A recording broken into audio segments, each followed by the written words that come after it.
Hi, I'm Andy, the Suffolk Audiophile. Welcome to my channel. Today I'd like to take a look at Joy Division's album Closer and determine which is the best pressing out of the 3 copies that I have. Closer was recorded between the 18th and the 30th of March 1980 at Pink Floyd's Britannia Row Studios in Islington, London. Produced once again by Martin Hannett, Closer is now looked upon by most music moguls and fans alike as Joy Division's finest hour, and being cited by artists as diverse as Henry Rollins and George Michael as a masterpiece.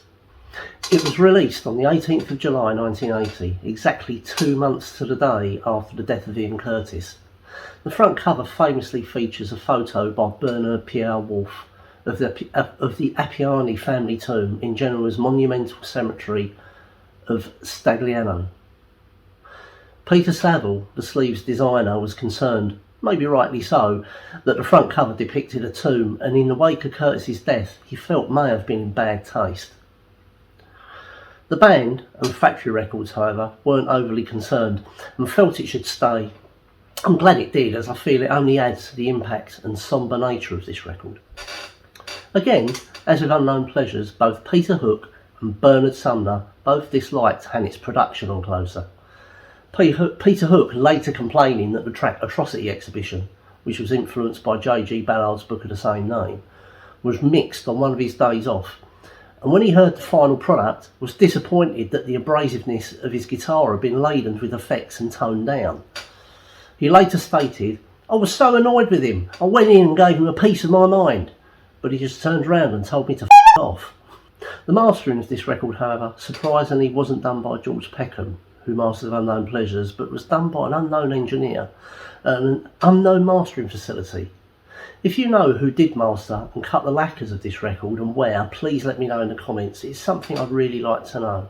Once again, early A1, B1 first pressings were pressed at Tranco, Pye's record pressing plant in West London, and were translucent red when held up to the light. However, there are also black versions from Tranco. This being the case, it's highly possible that the lacquers were mastered and cut at the Pye factory prior to pressing, as we do know they had a mastering facility there, but we don't know for sure as there are no identifiers on the dead wax. The first pressings also came with either rounded cornered inner sleeves or square cornered inner sleeves, so as with Unknown Pleasures, having round corners on the inner sleeve doesn't designate it as a first pressing.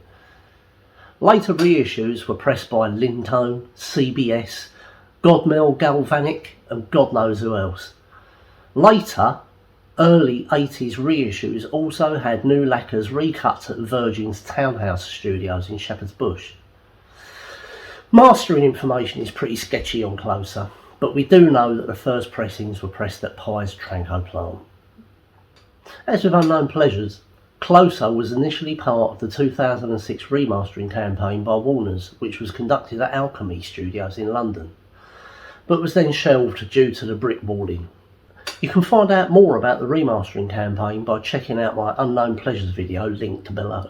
It must be mentioned at this stage that in the audiophile community it's generally agreed that the CD versions of the 2007 releases are still not very good sounding, having been brick walled.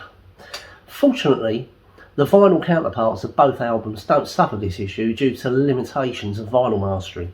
However, it's still worth seeking out the CDs, as they each come with an extra bonus disc with some cracking live concert recordings, which until now have only been available as bootlegs. Unknown Pleasures, featuring the Factory, Manchester, recorded the 13th of July 79.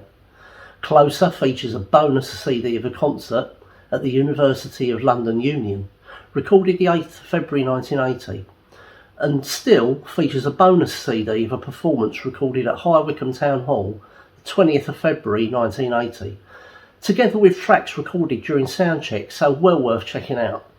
This one is personally my favourite. All these concert recordings were remastered in 2006 by Drew Crumber, who was commissioned by Rhino to work on the unreleased material for inclusion on these 2007 CD releases. He worked from original source cassette tapes, and the result of which is stunning considering what they started out life as. Since then, he decided to work on the master recordings again, under his own steam and with no direction from Rhino, as he wasn't happy with the result of the first mastering, and has improved them even more so than what was originally released on the CDs. These remasters are freely available on the internet, but you'll have to search the dark web and the internet underbelly, since Drew was prevented from sharing his remasters due to copyright infringement. Which is strange, as these recordings started out as bootleg recordings anyway. I have Drew's new remasters, and I can say they are better than the original officially released live recordings. Anyway, on with the review. As with Unknown Pleasures, Closer was repressed supposedly using the 2007 masters for the 2015 and 2019 releases, and in this review I'll again be using 3 different versions. A first pressing from 1980. This is the first pressing that is not translucent and doesn't have rounded corners on the inner card sleeve. It has Old Blue etched in the dead wax. Apparently Old Blue was a joke aimed at Ian Curtis by Tony Wilson. During the recording of Closer, Wilson allegedly kept asking Curtis to sound more like Frank Sinatra, hence the Old Blue Eyes reference. A UK Rhino pressing from 2007. This also has the original dead wax etching of Old Blue, the same as the original, along with the rounded corners in a sleeve.